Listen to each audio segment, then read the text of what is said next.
Hola, bienvenidos a estos Ambonios, un espacio que vamos construyendo para tratar de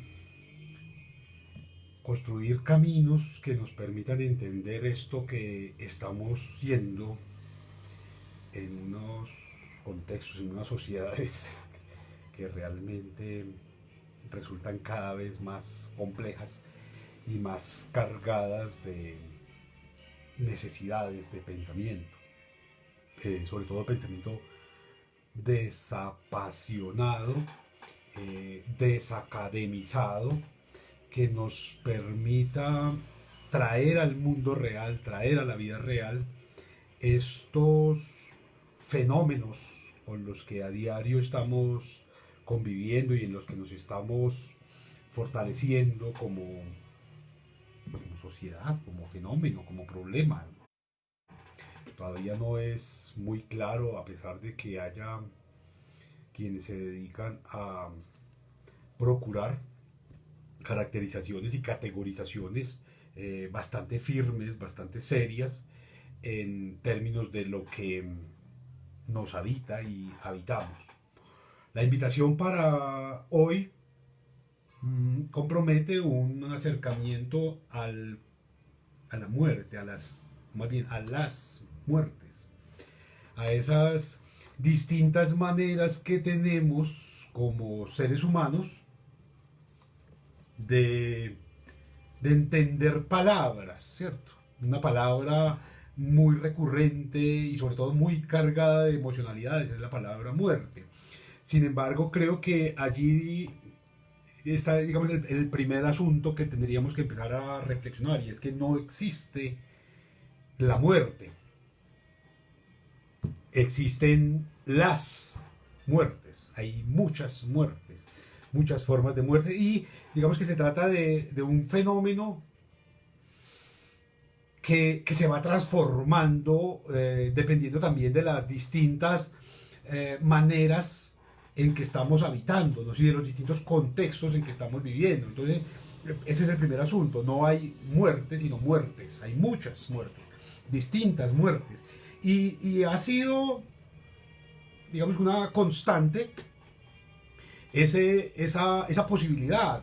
Cuando uno hace una regresión pues en la historia, a través de la literatura, a través de distintas fuentes que tenemos, vemos cómo esa idea de finitud, esa posibilidad de morir, ha sido, y todavía hoy, es el escenario de mayor preocupación por parte de todo tipo de públicos, desde el más iletrado hasta el más sabio, hasta el más ilustrado, ha procurado vincularse intelectivamente también, además de vivencialmente, con un intento de explicación o con una preocupación por lo menos por tratar de entender a qué se refiere ese asunto que vamos denominando como muerte, ¿cierto? Entonces eso siempre ha estado, y además digamos que tenemos con esa primera precisión tenemos que establecer una segunda, y es que la muerte admite la muerte, que presuntamente sería algo democrático, algo que nos toca a todos, eh, irreductiblemente tenemos que llegar allí. También tiene unas formas de presentación, de manifestación, que, que resulta bien interesante verla, ¿cierto? La muerte siempre ha estado como en dos escenarios: una muerte como de primera, de máxima categoría, y una muerte popular, una muerte para el pueblo. Y entonces uno va a ver en las diferentes culturas, y hay unos rituales, unos objetos de ritualización, unas arquitecturas, unas esculturas, unas estéticas que intentan reivindicar la idea, ojo, la idea, no la muerte, sino la idea que de la muerte tienen determinados pueblos. Pero esa muerte, o por lo menos esa idea de muerte más bien, está también clasificada casi que por estratos. Eso es muy interesante porque las pirámides no son para el pueblo egipcio, sino para los representantes del gobierno del pueblo egipcio. Entonces allí hay un primer asunto que nos debe convocar. La reflexión en torno a la muerte, más bien, la muerte es el concepto más estudiado de cuantos conceptos vinculan a lo humano. Más que el amor, más que la vida, más que la paz, más que la justicia, más que la idea de Dios o de dioses o de religión, más que cualquier otro escenario de construcción cultural, la muerte es el más estudiado, el que más inquieta, el que más preocupa, el que más acepta interpretaciones y posibilidades. Y ahí creo que tendríamos que detenernos un momento, porque esa vinculación con la idea o con el intento de pensar la muerte, de entender qué es eso de la muerte, es, antes que nada, lo que le da sentido, le da razón y le da origen a cualquier religión. Es decir, sin muerte no hay religión. Ese es el primer asunto que tenemos que fundar sólidamente. Es la idea de la muerte la que funda cualquier religión, la que usted quiera. Porque no tiene ningún sentido si usted, si el ser humano tiene la posibilidad de entenderse como permanente, como perpetuo o como eterno, crear religiones. La religión es un asunto que deviene de la idea de muerte que tiene cualquier pueblo. Entonces hay un asunto que es fundacional en eso. Entonces, cualquier religión deviene de la idea de muerte o de las ideas que de muerte tenga una cultura cualquiera que ésta sea. Ahora bien, esa muerte que se estratifica también, ¿cierto? Que pone de manifiesto formas ornamentales, estructurales o arquitectónicas, con la que se organizan sociedades, con base en las que se organizan sociedades históricamente, pero también hoy. O sea, es decir, no es lo mismo estar enterrado más bien, en el cementerio universal, que en el cementerio de San Pedro, que en el cementerio de fosas comunes. Digamos que eso tiene unas representaciones simbólicas también muy importantes. El concepto de muerte nos pone en consonancia con la idea de sociedad que tenemos. Y para entender cualquier sociedad, lo primero que tendríamos que entender es el concepto de muerte o las ideas que de la muerte se manejan en esa sociedad, se asumen en esa sociedad y cómo esas muertes pueden ser presentadas, conversadas, ritualizadas, escritas y llevadas a otro tipo de escenarios. Eso es particularmente doloroso cuando uno lo trata de pensar en sociedades contemporáneas como la colombiana, en la que, como lo veremos en adelante, la muerte dejó de tener un nivel de relevancia social para convertirse o bien en una mercancía o bien en un instrumento de poder o bien en un instrumento de sometimiento. Pero ya no la muerte per se, sino la forma, que eso es otro asunto, la forma en que se llega a morir. Entonces aquí, por ejemplo, matar líderes sociales o matar mujeres o matar a quien se opone a unas determinadas ideas, se ha convertido, pero ojo, es matar a estas personas de estos grupos, a estos sujetos vinculados a determinadas ideas, se convirtió en una forma de empoderamiento que por demás está bastante valorizada en países como este. Quiero decir, en Colombia ese asunto, por ejemplo, de ser líder social es como de tercera o de cuarta, pero ser paramilitar o ser asesino es un asunto de primera categoría, da para hacer miniseries, da para hacer películas, da para convertirse en héroe o en senador vitalicio, cosas como esas. Entonces, allí hay un asunto que resulta importante empezar a pensar. Entonces, digamos que la muerte tendríamos que pensarla que originalmente en las primeras culturas, esas que le dan origen a las religiones, es asumida generalmente, seguramente que hay excepciones, como un viaje. Entonces, no se puede entender que la muerte sea algo permanente, algo constante, algo irreductible, sino que la muerte originalmente se entiende como un viaje. Y de hecho en el discurso aparece. Bueno, todavía hoy escucho a uno que se le tiene miedo a la palabra, ¿cierto? Entonces, no se murió, no, se fue para el cielo, ¿cierto? Está en otra dimensión cósmica. Hay un asunto que es muy interesante de pensar allí también, cómo se va nombrando la muerte. Pero digamos que en primer momento la muerte se asume como un viaje y eso nos permite entender, por ejemplo, ese asunto ritualizado en las tumbas y en las pirámides y en tantas huacas y enterramientos a los que sobre todo los arqueólogos les han dedicado mucho tiempo, en los que se encuentra el cadáver rodeado de alimentos, rodeado de armas, de herramientas, de ropas, de colores, de prendas, de elementos que le permitan en ese viaje hacer un tránsito más sereno, más tranquilo, más cómodo, más agradable. A veces lo enterraban con sus pertenencias, pero otras veces también con las personas de su entorno que resultaban fundamentales, con sus criados, con sus hijos, con sus esposas. Depende de la cultura que miremos, vamos a encontrar esa muerte siempre como viaje. Con sus ollas de oro, con sus ollas de chicha o con sus ollas de maíz. Para el caso de las culturas mesoamericanas eso era bastante común. Entonces, digamos que el primer asunto, y vamos a ver que todos nos han legado cosas que todavía hoy permanecen. A mí no deja de sorprenderme que todavía hoy en este caos tremendo, para muchos, la muerte es el lugar, o la ocasión más bien, de estrenar ropa. Al muerto le compran ropa nueva y al muerto se le compra el cajón más lindo y se le compra una cantidad de elementos para ritualizar que digamos, que le permitan ir a ese paseo, a ese viaje, a ese tránsito de una manera estéticamente mejor presentada.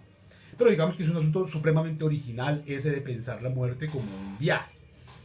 Hay, por supuesto, una transición en esa idea de muerte, o un asunto más allí.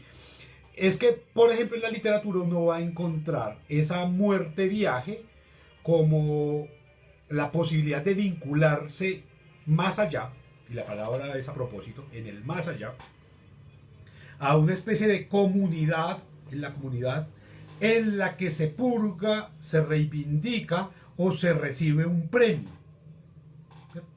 Y de la que no es posible volver, en tanto que en diferentes culturas regresar sería algo como de retroceso en el proceso vital, existencial, salvo pues las culturas orientales que consideraban la reencarnación, o la siguen considerando, como un asunto de evolución.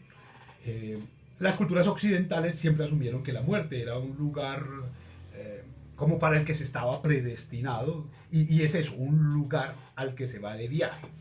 Pero es un viaje que difícilmente tiene retorno, ¿cierto? Una idea como la resurrección de los muertos, por ejemplo, es bien interesante por lo que compromete, ¿cierto? La podredumbre, la putrefacción, la descomposición. Y si uno lo lee en clave de la literatura griega, pues la posibilidad del olvido, ¿cierto? Ese atravesar al reino de los muertos con 2 monedas para pagarle al barquero y una laguna estigia en la que se tiene que beber agua del olvido, es muy interesante para pensar lo que significa la muerte hoy.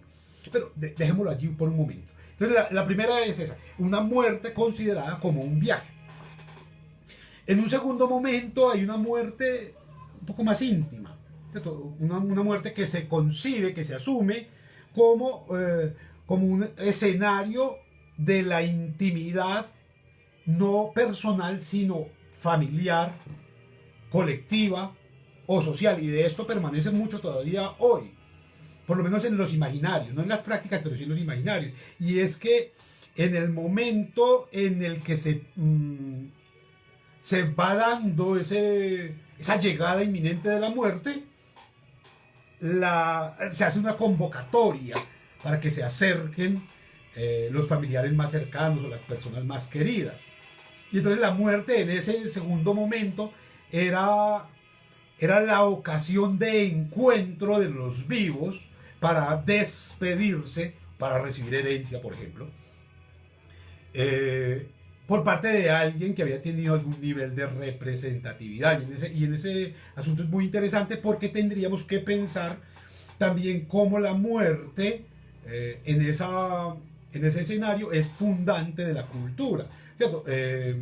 Hay varias teorías en las que se plantea eso, que el ser humano empieza a ser humano en la medida en que ritualiza la muerte, en la medida en que, a diferencia de los animales, empieza a hacer enterramiento o a hacer cremación o a hacer ritualización de la muerte. Ahí empezaríamos a ser humanos. Por supuesto, hay muchas teorías sobre ese asunto. Habrá otros que pensarán que somos humanos porque jugamos o porque establecemos cultura o porque logramos desarrollar una cosa que los animales no, arte, porque logramos simbolizar. Un poco la muerte también nos pone de presente que somos humanos. Un asunto bien interesante para pensarlo hoy en el contexto colombiano. Si la muerte es un escenario que nos hace humanos en tanto ritualizamos la muerte, entonces, ¿qué sucede con las fosas comunes? ¿Qué sucede con las masacres? ¿Qué sucede con construir, por ejemplo, Hidroituango encima de una cantidad de muertos para tapar responsabilidades jurídicas? Si eso sería ser humanos, o en qué lugar estamos nosotros. Entonces ahí hay otro asunto, pero si la muerte es ese asunto íntimo, en el que asistimos a la casa del familiar o del amigo para decirle adiós y para consolarnos y para un poco regocijarnos colectivamente en ese momento, ya tenemos un asunto que va trasladándose del viaje original, ¿cierto?, al final de un proceso. Al final de un proceso. Luego, si uno hace el recorrido lineal, va a encontrarse con unas formas de comprensión de la muerte, ya no desde el viaje o desde lo íntimo solamente, aunque eso va dejando rezagos, sino a partir de la literatura, de la poesía, de la música. Entonces la muerte aparece allí como una manifestación ya estética. Es decir, existe la muerte física, sí, pero esa muerte física se pone en el plano de lo estético, en tanto que, y esto va a ser un fenómeno sobre todo muy fuerte entre los siglos XVI y XVIII, es el momento en el que surgen esos cementerios pomposos para Occidente, pues, que habían desaparecido con pirámides y con mausoleos en culturas supremamente elaboradas, para darle paso durante la Edad Media, pues, a una austeridad frente a la muerte casi que espantosa, pues, de abandono. Y que daba pie a pensar justamente en ese tipo de concepción que teníamos de la vida, porque no es posible pensar el concepto de muerte sino en relación con el concepto de vida. Es decir, la muerte puede alegrarme o preocuparme, puede inquietarme o excitarme, dependiendo de la idea que yo tenga de vida. Entonces, en unas culturas, por ejemplo, de tradición judeocristiana, que asumen que la vida, por lo menos originalmente, que la vida era una especie de lugar de paso para llegar a un lugar más bonito, más pacífico, más tranquilo, el paraíso. Pero la vida se convierte en una cosa de sufrimientos y la muerte se va a evidenciar allí como una especie de lugar de descanso. Todavía hoy en el lenguaje tenemos mucho de eso, ¿cierto? Y entonces, trabaje que ya habrá tiempo para descansar cuando se muera, ¿cierto? O pensar la idea del paraíso como el lugar de los muertos, el lugar agradable, el lugar porque a esta vida se vino a sufrir y cosas como esas que por mucho tiempo todavía permanecen en el lenguaje. ¿Cierto? Entonces la muerte allí tiene una doble cara, la cara del final, pero también la cara del principio de algo mejor. Es el final del sufrimiento, el lugar del final de la tragedia, pero el comienzo también de una promesa de eternidad. Y por eso en las religiones es tan interesante pensar ese concepto de infinito o de eterno, porque comprometen el deslinde con esta idea de existencia que tenemos y que algunos logran convertir por la vía de sus propias acciones en vida. Entonces digamos que ahí hay un segundo asunto. El tercer asunto, les decía, entonces tiene que ver con lo estético, cómo se empiezan a elaborar tumbas, cómo se le empiezan a elaborar una cantidad de trajes, de oraciones, de cantos, de poemas, de libros, de letanías, para celebrar la muerte como parte de un proceso social, como la muerte como parte de algo que, si bien es insalvable, allá se va a llegar, también va a generar toda una forma de comprensión del mundo con base en el deseo de la eternidad. Y por eso es precisamente entre esos siglos en que van a surgir, o más bien se van a fundamentar, todas esas novelas, por ejemplo, del vampirismo, que pretenden que no, que después de que usted es tocado por determinados rituales o determinadas prácticas, ya no va a morir nunca y va a tener vida eterna, va a tener juventud eterna. Van a surgir todos esos mitos como el que va a fundar, en buena medida, muchas de las leyendas de los conquistadores, de la búsqueda de la eterna juventud, del deseo de no muerte. Hay mucho miedo porque la muerte esencialmente, y esto vale la pena pues señalarlo, es lo desconocido.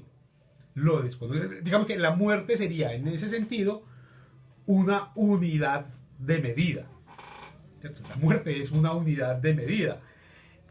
Es por eso que podemos decir estoy medio muerto, o estoy muerto de hambre, o estoy muerto de sueño. Porque la muerte es una unidad de medida, una especie de adverbio de cantidad, que hay que entenderlo también como algo fundamental. Entonces surge esa idea respecto de la muerte que debe poetizarse, que debe ritualizarse, que debe cantarse, que debe generar, por ejemplo, héroes. O sea, los héroes generalmente llegan a esa condición por la vía de un final un poco trágico, pero en el que ponen en evidencia una cantidad de valores preestablecidos por las distintas culturas. Entonces allí la muerte se vuelve algo fundamental, ¿cierto? Cómo la muerte hace posible no solamente una mejor vida, sino también que la muerte hace posible que se construyan unos ideales de existencia aparentemente mejores, de justicia, de amor, de paz, de fraternidad, ¿cierto? Si uno se atiene, por ejemplo, al final de este periodo que estoy nombrando, a la Revolución Francesa, igualdad, libertad, fraternidad, todo eso deviene justamente de unas prácticas de muerte que en la literatura se conoce como el régimen del terror, ¿cierto? Una cantidad de gente decapitada, muerta por sus ideales, pero esa muerte le da lugar a la república. Entonces hay una cosa muy bella en esto.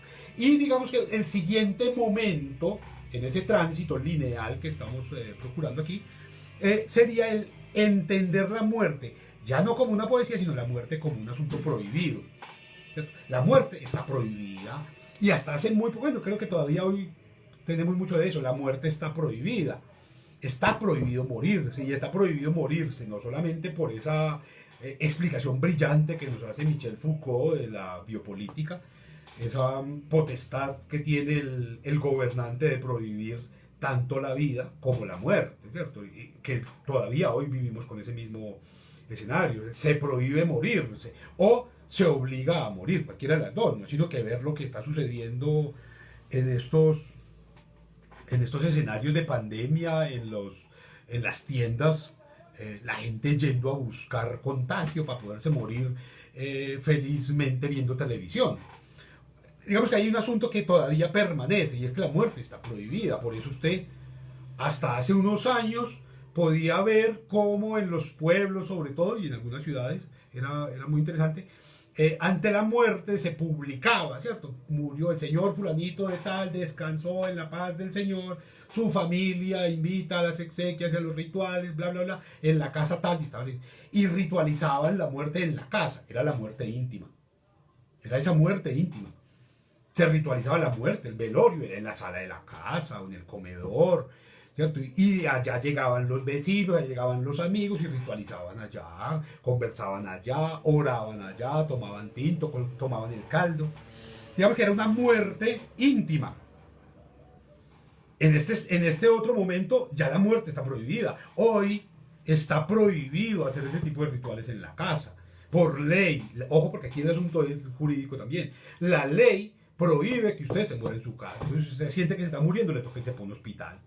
Le toca irse para un centro de reposo. Le toca irse para un lugar donde la muerte pueda esconderse, pueda camuflarse, pueda taparse. No solamente como fenómeno físico, como fenómeno biológico, sino como fenómeno social y cultural. ¿Cierto? La muerte se esconde también detrás de las palabras. Habría que hacer también una especie de rastreo de las formas en que se ha venido nombrando la muerte de manera directa, pero también cómo se ha venido tapando la muerte o se ha venido maquillando la muerte, o cómo a través de los discursos la muerte se esconde, ¿cierto? Y entonces es muy interesante en escenarios como estos latinoamericanos que se ha venido desarrollando un lenguaje que diferencia claramente si el muerto es bueno o el muerto es malo, ¿cierto? Entonces, si el muerto es bueno, descansó en la paz del Señor, en la gloria de, descansó en paz, ¿cierto? Pero si el muerto es malo, entonces es dado de baja. Es dado de baja. Entonces hay una diferencia grandísima entre la muerte de un delincuente y la muerte de alguien que se roba los impuestos a través de los uniformes, que ellos tienen muertes bonitas aparentemente, por lo menos nombradas de manera distinta. Entonces aquí hay un asunto que discursivamente también nos pone en consonancia con esa muerte prohibida. Está prohibido morirse porque a usted le ponen un hígado de marrano, le hacen transfusiones de sangre, le ponen la medicina que sea, lo conectan a los dispositivos que sean, con tal de que la muerte no llegue. Hay un pánico, hay un terror tremendo a morirse en este punto, ¿cierto? Y es que la muerte se prohíbe porque no logramos, en una sociedad pretendidamente del conocimiento, eso desconocido que es la muerte, que compromete la muerte, aterra, espanta, y lo que aterra y lo que espanta en esta sociedad, por lo menos en las sociedades occidentales, se prohíbe, se prohíbe. Y funciona no solamente con la muerte, sino con algunos espectáculos también, ¿cierto? Están prohibidos para determinado público o para determinadas condiciones, simplemente porque está allí lo desconocido. La muerte, que es ese gran enigma, ese inmenso enigma, está prohibido también. Entonces, digamos que allí hay otro escenario. Y un escenario más que podríamos, digamos, con el que podemos como empezar a tejer ya esta circunferencia, sería la muerte entendida como un objeto técnico de poder y jurídico. En esos tres escenarios, la muerte como un asunto técnico, la muerte como un objeto de poder y la muerte como un asunto jurídico. Cuando digo que técnico es porque ¿quién decide quién está muerto y quién no y a partir de cuándo? ¿Qué es lo que determina que un sujeto esté muerto? ¿Cierto? Alguien que esté conectado a respiradores artificiales y con electroshocks y con cosas de esas, ¿está vivo o está muerto? No tiene mucha claridad allí. Pero ¿quién decide quién está muerto y cuándo está muerto? Un juez, un médico, un notario. Él es el que logra dictaminar por la vía de la ley que quién está muerto y a partir de cuándo está muerto y si está muerto o no está muerto, aunque no esté muerto. Ahora mismo esto recuerdo una tragedia tremenda que hubo en un derrumbe en la vía entre Medellín y Chocó y Quito, en el que murieron muchas personas, y una de las personas que fue dado por muerto, firmado el acta de defunción, entregado todos los certificados, apareció como a los 15 días. Entonces, se salvó del derrumbe, le tocó caminar, desenterrarse él mismo y llegar allá. Entonces hay un asunto muy interesante porque estaba muerto, y para la sociedad políticamente estaba muerto, electoralmente estaba muerto, legalmente estaba muerto. Su familia había hecho todo un duelo, o estaba empezando a elaborar el duelo, y sin embargo él estaba caminando por allí, llegó, saludó, tomó tinto, y le tocó empezar como muerto a desarrollar una cantidad de diligencias jurídicas para salir de esa muerte y comenzar a ejercer derechos nuevamente. Entonces, ¿cómo entendemos allí? Ahora, la muerte también decía puede ser biológica, ¿cierto? Entonces usted puede tener una muerte biológica, pero mantenerse vivo socialmente o políticamente, ¿cierto? Quien está en estado de coma, ¿está muerto o no está muerto? ¿Cierto? Porque él no puede heredar todavía, no puede firmar, no puede hacer nada, y a pesar de que su cerebro y su corazón no están funcionando por sí, sino por unos dispositivos eléctricos. Entonces la muerte allí se nos vuelve un asunto supremamente complejo. Entonces podríamos pensar que en esta muerte prohibida, objeto de poder político, técnico o biológico, esa muerte se convierte en un dispositivo de control social, en tanto que a ella solo tienen, posibilidad quienes han logrado existir previamente. Parece raro, pero para morirse hay que estar vivo, y para estar vivo se necesita ser reconocido. Si uno no ha sido reconocido previamente, uno no está vivo. Alguna vez lo tratamos aquí como el escenario por excelencia de existencia hoy son las redes sociales, el reconocimiento, la fama, los dispositivos. Y en esa medida quienes no aparecen allí están perdidos, ¿cierto? Y entonces, ¿qué pasa en esto? Que, por ejemplo, el albañil, el vendedor, el empleado, el obrero, el líder social, no existe socialmente hasta que no muere trágicamente. Y la muerte se convierte allí también en un elemento contradictorio, porque si usted, que nunca existió, nadie se preocupó por usted, nadie supo de su existencia, jamás se tuvo ninguna noticia, pero un día apareció en la página del Cubo, la página principal del Cubo, entonces la gente se va a doler.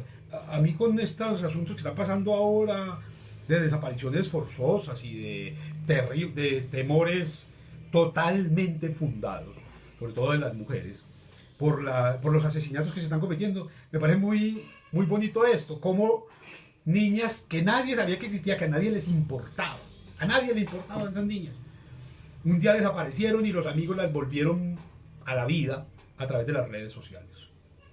Entonces todo el mundo empezó a compartir su imagen, sus historias, sus recuerdos, sus memorias, aparece todo esto, y cuando regresa, digamos, la llevaron a la vida, y cuando regresa vuelven a una muerte social. Y entonces tendríamos que pensar en eso. Hay una muerte natural, ¿cierto? Hay una muerte natural, pero también hay otra muerte cerebral, ¿cierto? Hay otra muerte que es social. Hay otra muerte que es una especie de juego. Y eso es muy interesante porque en los juegos, ¿cierto? Matamos sin conciencia, ¿cierto? En el ajedrez se matan unos con otros, en el parqués se matan con otros, en los juegos de estrategia está matando todo el tiempo. A los niños, sobre todo, que no tienen papás, que se educan a punta de televisión todo el tiempo, se les forma para la muerte desde el comienzo, ¿cierto? Desde sus tempranos años se les está formando para la muerte, ¿cierto? Entonces, vaya, mire, muertos. Eso es muy interesante también pensarlo allí. Mi generación,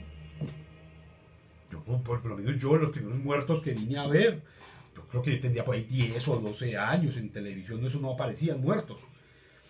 Eso era muy difícil. Hoy los niños a los 3, 4 años de edad ya han visto 4, 5, 6 mil muertos en televisión todo el tiempo, ¿cierto?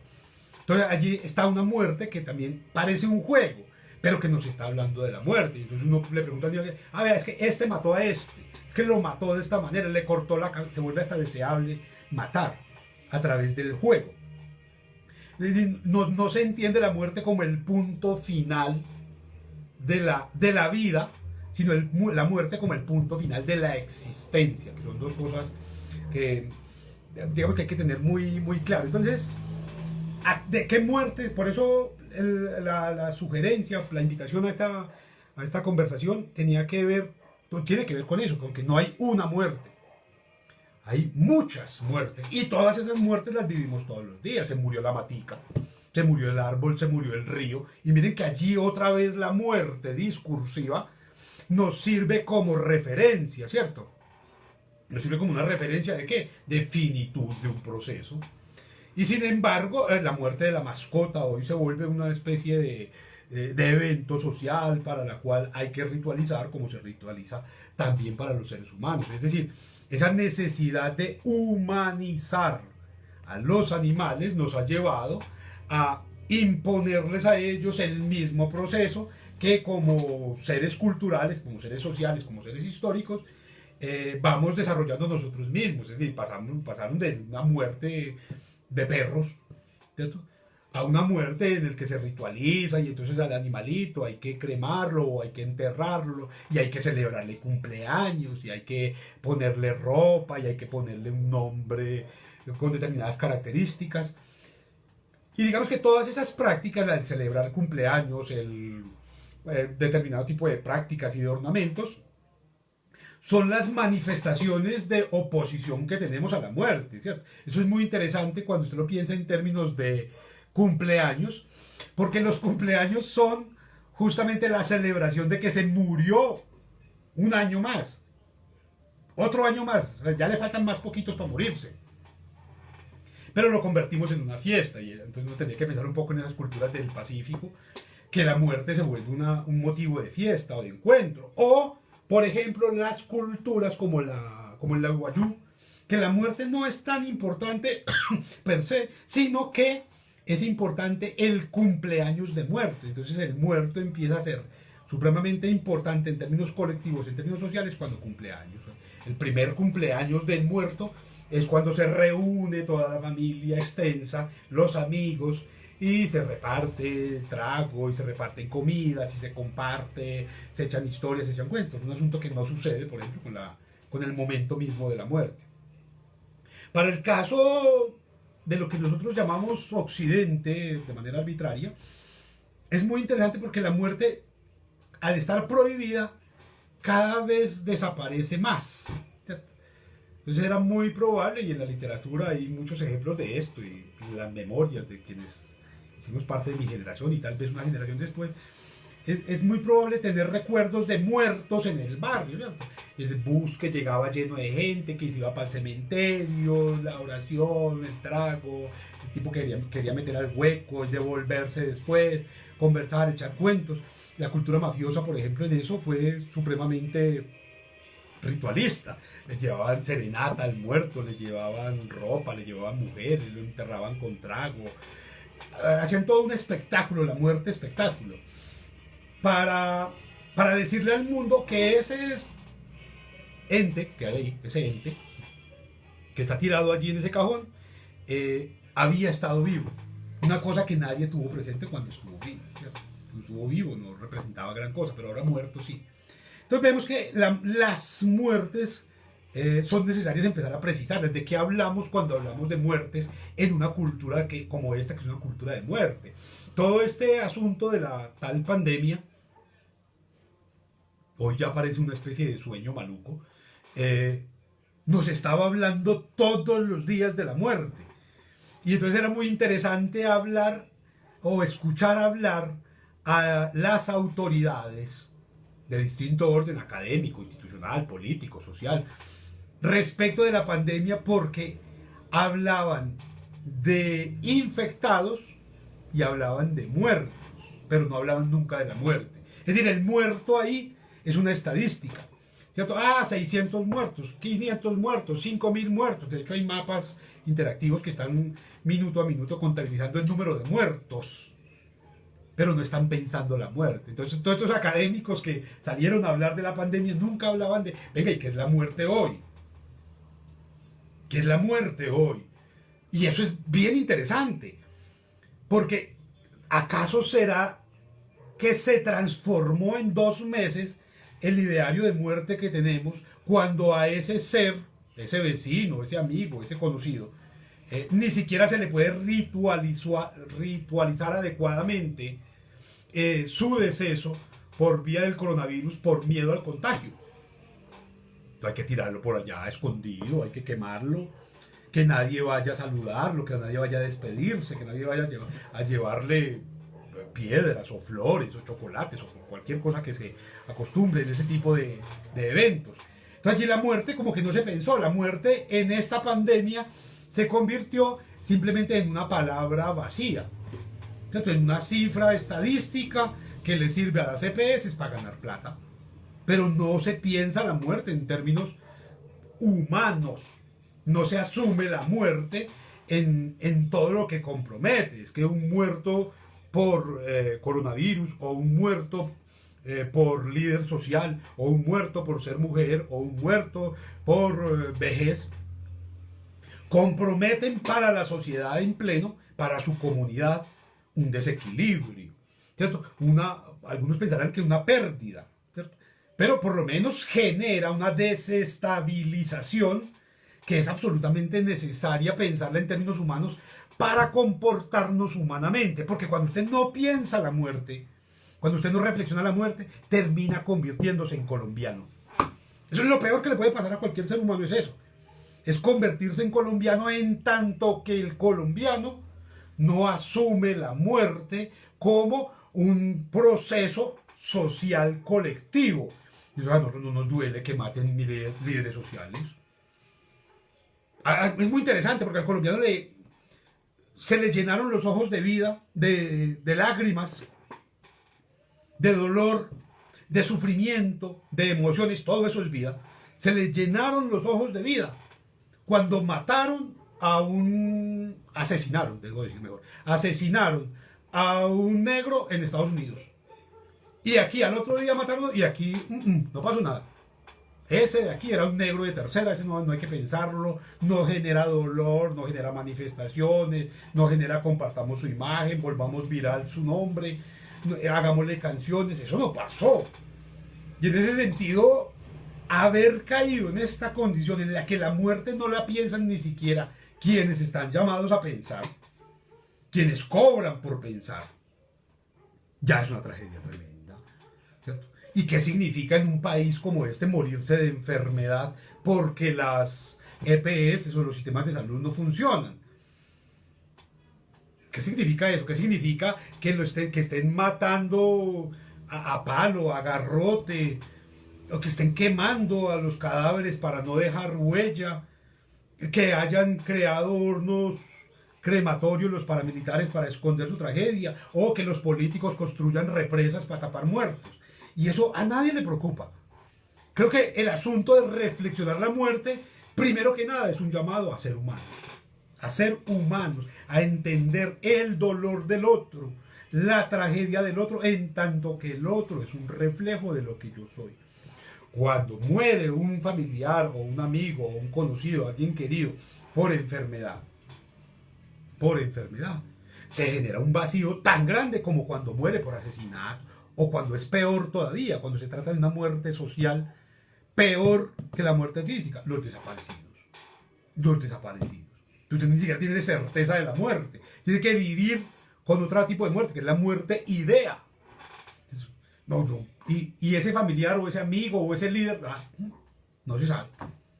Pero que está vivo, no se sabe si está vivo, si está muerto, si está sufriendo, no se sabe si está completo, no se sabe, simplemente fue desaparecido, ¿cierto? Entonces la muerte sería el llamado a reconocernos como lo que somos. Pero ¿qué significaría eso entonces? Yo he tratado de ir construyendo en estas jornadas un camino que nos permita tener elementos para discutirnos y entendernos en lo que estamos siendo. Usted no puede entender que usted es un ser humano en tanto que usted no asuma la muerte como un proceso que merece respeto, que merece ritualización, que merece acompañamiento, que merece toda un andamiaje de posibilidades por las que la humanidad ha ido pasando. En algún escenario estuvimos abordando ese tema de las guerras, ¿cierto? Y cómo las guerras lo que generan son héroes o villanos, pero parece que no generarán muertos. Y sin embargo, cuando uno mira las cifras, ¿cuántos dejó la guerra la primera guerra? o la Segunda Guerra del siglo, o la Guerra de Corea, o la Guerra de Vietnam, o una peor que todas esas, la Guerra Colombiana, que lleva más de 70 años asesinando jóvenes y que ni siquiera existen. Si no nos entendemos en términos de lo que significa esa muerte, de lo que significan esos jóvenes perdidos en un campo de batalla, volados por una mina quiebrapatas, si no entendemos eso, ¿cómo podríamos llamarnos humanos? Yo intento pensarlo en algo que vi esta mañana. Este mundo, este universo, este ejército, más bien, porque son eso, de ejército de pendejos comprando televisores en medio de una pandemia. No han pensado la muerte. No han pensado lo que la significa la muerte. No piensan en lo que representan esas posibilidades, no solamente de morirse por vía del contagio, sino de matar a otros por la misma vía del contagio. Y hay una cosa gravísima, porque lo que nos está diciendo ella, aquí no pensamos la muerte. Claro, no se puede pensar la muerte en tanto que no se tengan ejemplos y referentes de una existencia que merezca la pena vivirse, ¿cierto? Claro que sí. Uno tiene la muerte, lo dice el poema muy bellamente, untada en los pies desde el día del nacimiento. Entonces, ya que usted nace, no es que le pongan tinta para que ponga la huella, no, lo que le untan es muerte, ya usted empezó a morirse a partir de ahora. Pero esa conciencia de la muerte, posibilidad, de la muerte inminencia, es la que permite que cada uno de nosotros desarrolle proyectos de vida. Entonces, usted sabe que algún día la muerte va a llegar. Usted lo sabe. Y como sabe eso, entonces todos los días se preocupa por hacer una cosa más, por extender su vida de mejor manera, por hacerla más cómoda, más productiva, más amorosa, más llena de emociones. Entonces la muerte es eso, la muerte es la motivadora de procesos constantes, ¿cierto? Es una cosa muy interesante. Si usted sabe que usted no se va a morir, usted no hace nada. ¿Para qué voy a hacer si yo no me voy a morir? Yo eterno. Pero las piedras, el árbol sabe que algún día se va a morir y todos los días genera savia, ¿cierto? Posibilita nidos, posibilita frutas, posibilita flores, posibilita semillas, posibilita sombra, posibilita fotosíntesis. Digamos, hay un asunto ahí en la vida muy hermosa que se representa desde las mismas plantas y que nos convoca a nosotros como seres humanos, ¿cierto? Pero ¿qué vida puede haber en alguien que se la pasa echado todo el día, por ejemplo, evitando hacer cualquier cosa? Ahí lo que hay es existencia. Existencia. Pensar la muerte entonces es pensarnos en la forma que me relaciono con el otro. Y esa idea de que algún día vamos a morir y que tenemos que hacer todos los días cosas, trabajos, tareas, faenas, para lograr una vida respetable, deseable, disfrutable, vivible, amable, besable. Esa idea es la que hace posible una idea maravillosa, que es la de la obra, ¿cierto? Ay, es que usted se va a morir y que va a dejar. Y entonces hay frases medio pendejas que dicen que usted antes de morir se tiene que sembrar un árbol, tiene que leer un libro, y algunos dicen una cosa terrible, tener un hijo. Y como ¿para qué o qué? Digamos, el asunto ahí es que usted tiene que hacer cosas para ser recordado. Para ser recordado. Y todos le apostamos a eso a través del trabajo, a través de la educación, a través del deporte, de la política. Buscamos formas de permanecer en la memoria del otro, que es la única manera de enfrentar la muerte con cierto nivel de dignidad. Creo que ese es el punto en el que podemos ir cerrando toda esta cantidad de ideas que voy presentando respecto de las muertes, ¿cierto? La muerte lo que nos invita es a generar memoria, ¿cierto? A generar memoria, ¿cierto? Entonces usted hace las cosas, bueno, hay quienes buscan ser inmortalizados a través de poemas y de canciones, los mafiosos en eso eran expertos, y entonces tomaron un género que en ese momento era hermoso, el vallenato, y lo convirtieron en una cosa espantosa como lo que es hoy, que le utilizaban para permanecer vivos, ¿cierto? Entonces, el cantante nombraba al tipo y el tipo se inmortalizaba, y todavía hoy hay gente que canta vallenatos y repite el nombre de alguien que no conoció, ¿cierto? Hay un asunto que es jugársela a la muerte, ¿cierto? Que la poesía no es maravillosa, cómo intenta jugar con la muerte. Pero no solamente en las canciones, también en las esculturas, que ahora está de moda tirarlas al piso, en los cuadros, en la pintura. Entonces, ahí hay una necesidad, es decir, hay un deseo connatural al ser humano, que es el de permanecer en la memoria. Y eso es fundamental. En la memoria de. O sea, no es permanecer, es permanecer en la memoria de. Por eso, y aquí tengo que volver a un referente que he utilizado algunas veces, que es el de las esculturas que hay en las ciudades sin nombre. Esculturas que no tienen nombre, ni tienen una placa que digan quién es ese. Entonces uno pasa por ahí y ve, ¿y este tipo quién es? Ese muñeco ahí, ¿qué hace? Para matarlo, y esto tendrían que aprenderlo todos estos que están ahorita reivindicando asuntos anticolonialistas. Para matar a esa escultura no hay que tirarla al piso, porque al tirarla al piso lo que se genera es que todos los periódicos, los medios de comunicación, las redes sociales nombren al tipo y lo hagan permanecer, lo reivindiquen en la memoria. Quítele la placa con el nombre. Y en cuestión de 2 generaciones nadie va a saber quién es ese. ¿Y este quién es? ¿Qué hizo? ¿De qué tiempo era? No hacen nada. Bueno, terminan convirtiéndose esos bultos de bronce o de concreto o de cemento. Terminan convirtiéndose simplemente en posaderas de palomas. Pero la mejor manera de matar al otro es quitarle el nombre, ¿cierto? Es quitarle sus actos, sus obras, es negarle su obra por la vía de la palabra, no es tumbar la escultura. Hoy todavía es muy interesante pensar eso, que quienes pretendían matar a los líderes de la revolución soviética siguen hablando o a Castro, o a Hitler, o a cualquiera de estos que en algún momento han sido objeto de mala prensa. Lo que hicieron fue mantenerlo vivo por vía del discurso, en tanto que tumbaron esculturas y entonces grabaron la caída de la escultura, filmaron la caída del muro de Berlín, filmaron la explosión de la embajada, y eso queda en la memoria de una manera maravillosa de permanecer, de permanecer. Entonces allí hay un asunto que tendríamos que jugar. El otro se muere físicamente, sí, se tiene que morir. Claro, desde que nació estaba advertido, usted se va a morir un día.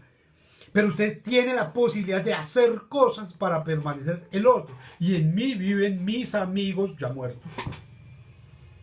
Viven en mi ejemplo, en mis actos, en mis palabras, en mis enfoques. Ahí viven, ahí están vivos.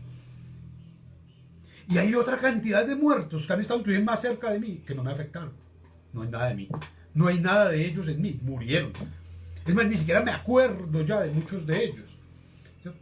Hay un asunto un poco trágico, y es que cuando yo llegué la primera vez a la ciudad de Medellín, recuerdo que estaban en toda esa guerra del narcotráfico y todos los días mataban y mataban y mataban y mataban policías, recuerdo de eso. Y con bombas. ¿Quién se acuerda de ellos? ¿Dónde está el homenaje a ellos? A ver, ¿dónde está el mural o dónde está la estatua para conmemorarlos? Nada, están en el mismo lugar que los futbolistas. Una vez que desaparecen del escenario deportivo, mueren. En digamos, un país como Colombia, que hipócritamente se ha nombrado futbol adicto, no tiene homenajes a los futbolistas, no tiene barrios.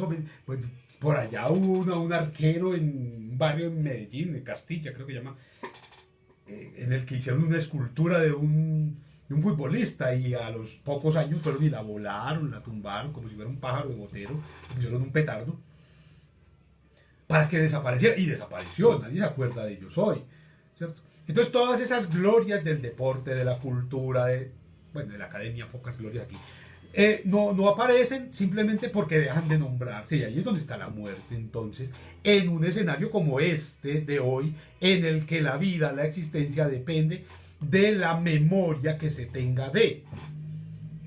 Eso es bien, bien interesante. Cuando uno habla con los muchachos de las nuevas generaciones, con los niños de las nuevas generaciones, uno les nombra personajes que se supone que tendrían que ser representativos y no saben de qué están hablando. Uno le habla a un pelado de 8 o 9 años, de un venezolano como Simón Bolívar. ¿Quién es o qué hizo? Ya empezó a morirse. Ya empezó a morirse. Porque el nombre perdió sentido. Está en todos los parques.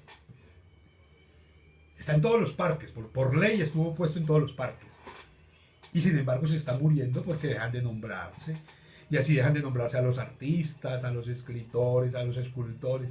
Pero sobre todo, y esto es quizás la parte más triste de todo este asunto con la muerte, es que tenemos que reconocernos rodeados de muertos constantemente. O sea, ¿quién sabe el nombre del campesino de enfrente? O el campesino que le preparó, que le cultivó la zanahoria o el maíz que se está comiendo. Ese campesino no existe. Y como no existe, es tan fácil legislar en contra de él, negarle las obras que le permitan seguir viviendo y sobre todo negarle el futuro a su descendencia. Está muerto simplemente porque no lo nombramos. Digamos que hay una especie de sociedad criminal, de actitud criminal en la sociedad cuando no se asume como práctica el decir las cosas. Eso ha sido muy reiterador. Si usted no nombra las cosas buenas o las cosas malas, está matando al otro. Deje de decirle al otro las cosas buenas que tiene o deje de nombrarle las cosas malas y el otro desaparece, el otro muere, el otro no existe.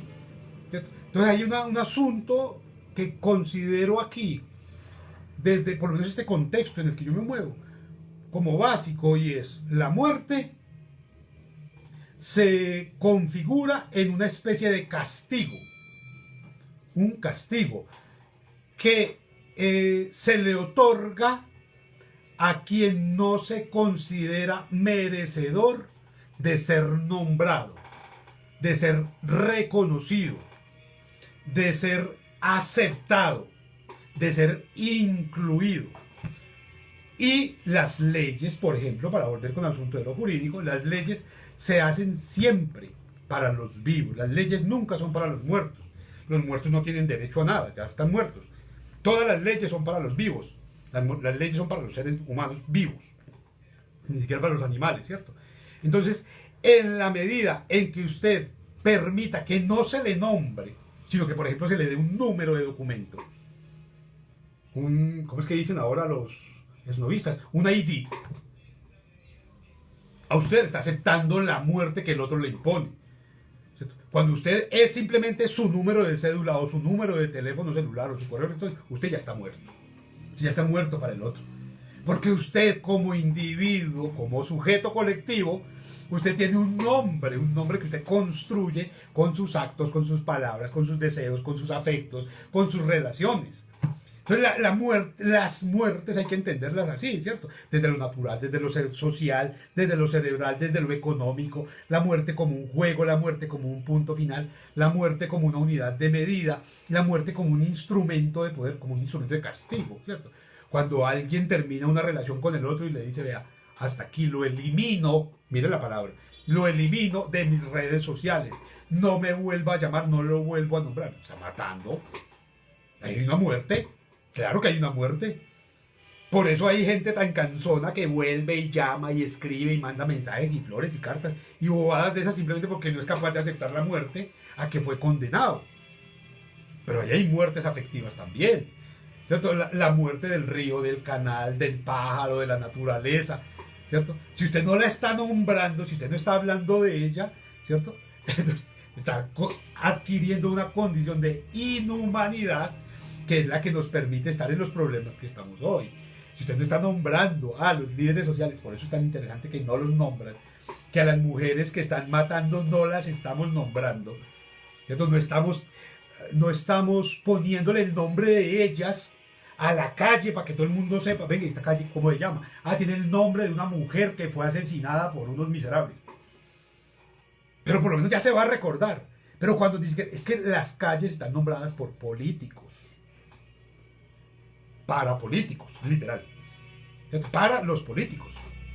para que se recuerde todo el tiempo que este puente lo hizo fulanito de tal, el abogado de tal, el ministro de tal, el secretario de tal, y ponen unas placas inmensas, esta obra se construyó bajo el gobierno y con toda la lista de nombres, para que nadie se olvide. Pero ahí nunca aparece el albañil, ni el obrero, ni el que cargó la arena, ni el que manejó la carreta, nada de eso. Ellos sí se murieron, los otros no, los otros están ahí. Entonces la muerte es un asunto que compromete esencialmente olvido.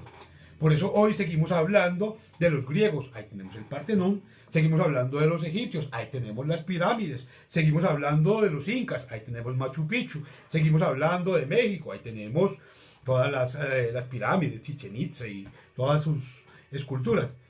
¿Quién carajos habla de los indígenas colombianos? Nadie, porque no tenemos eso.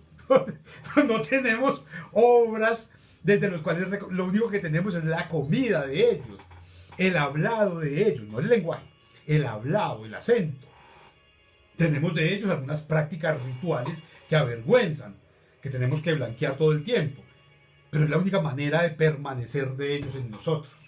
Entonces, como ven, este asunto de las muertes, habrá que llegar a particularizar cada una de estas que se han venido nombrando y muchas otras que se quedan por fuera de un espacio tan, pues, por lo menos para mí es tan corto, pero abre una invitación maravillosa a seguir pensando. Nada, nos veremos en la próxima jornada de estos ambonios. Gracias por estar allí. Feliz resto de jornada.